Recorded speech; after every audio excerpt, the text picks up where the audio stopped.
দুর্গমগিরি কান্তার মোর দুস্তর পারাপার হয়ে লুঙ্গিতে হবে রাত্রি নিশিতে যাত্রী রাঙ্গিয়া দড়ি ভুলিতেছে জল ভুলিতেছে মাঝি পান চিরিয়াছে পালকে ধরিবে হাল আছে কার হিম্মত কে আছো জোয়ান হওয়া গুয়ান হাকিছে ভবিষ্যৎ এ তুফান ভারী দিতে হবে পারি নিতে হবে দড়িবা। হামজা চৌধুরী একটি নাম, একটি ভালোবাসা, একটি ফুটন্ত গোলাপ। যে কয়েকদিন আগে কারো আপন ছিল না, আজ সে সবার আপন। যে দেশের মানুষ বিগত কয়েক বছর ক্রিকেট উন্মাদনায় মত্ত ছিল, ক্রিকেটের সুখে হাসত, ক্রিকেটের দুঃখে কাঁদত, সেই দেশে আজ আসলো ফুটবলের নতুন জোয়ার। দেশে ফিরলেন বাংলার ফুটবলের মুকুটবিহীন এক রাজা। তাকে আপন করে নিল বাংলার 18 কোটি মানুষ।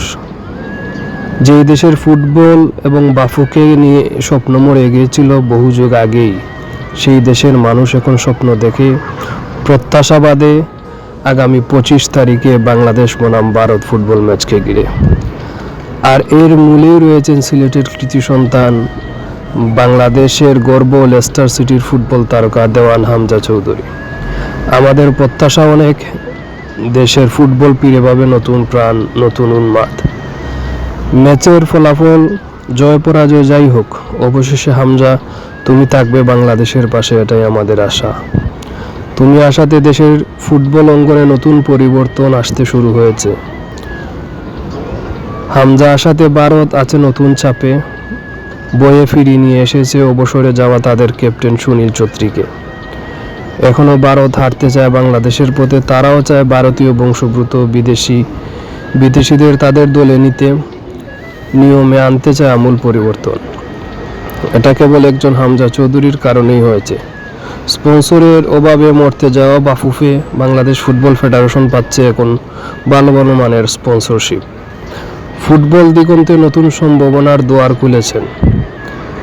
বিভিন্ন দেশের লিগে খেলা বাঙালি বংশোদ্ভূত খেলোয়াড়রা প্রায় 35 জন বাংলাদেশে আসার জন্য বাফুফেতে আবেদন করেছেন। এটা কেবল একজন হামজা চৌধুরীর কারণেই সম্ভব হয়েছে। স্বপ্নের দেশ, প্রচুর অর্থবিত্ত সবকিছু দূরে ঠেলে দিয়ে আপন হয়ে গেছেন বিশ্বের 185তম ফুটবল দলের 18 কোটি মানুষের। সদায় হাস্যোজ্জ্বল বুকের মানুষটি এখন সবার আপন। ফুটবল 11 জনের খেলা, এখানে একজন কিছু করার নেই, তবু একজন হামজা চৌধুরীর কাছে প্রত্যাশা অনেক ফুটবল ভক্তদের। ছোট থেকে বড় সবার মুখে একটি নাম, হামজা চৌধুরী। তাকে নিয়ে, বাংলাদেশ ফুটবলকে নিয়ে বিশ্বের বড় বড় স্পোর্টস চ্যানেল পত্রিকা কলাম লিখছে। এটা বাংলাদেশের জন্য অনেক বড় বিষয় এবং গৌরবের। ফ্রান্স, স্পেন, ইংল্যান্ড ও আর্জেন্টিনার পত্রিকাগুলোতে বাংলাদেশের ফুটবল এবং হামজাকে নিয়ে লেখালেখি হচ্ছে। যেই দেশের প্রায় 80 টিভি চ্যানেল শুধু ক্রিকেট নিয়েই প্রতিবেদন করত, সেই দেশের সকল চ্যানেল এখন ফুটবলকে নিয়ে প্রতিবেদন করছে। সত্যিই তিনি একজন রাজা, মুকুটবিহীন রাজা। তার আশাতে যে পরিবর্তনের হাওয়া লেগেছে ফুটবল অঙ্গনে, এটাই আমাদের জন্য অনেক বড় প্রাপ্তি। ভারতে এই ম্যাচকে নিয়ে করছে নোংরা রাজনীতি, তবুও আমরা আশাবাদী বুক। প্রতিপক্ষ যখন ভারত, তখন 1 ইঞ্চিও। মাঠে থাকবে 35,000 ভারতীয় দর্শক, থাকবে বাড়তি চাপ। দেশ থেকে উড়ে গেছেন হামজার পরিবার, বাবা মা, স্ত্রী ও পুত্র।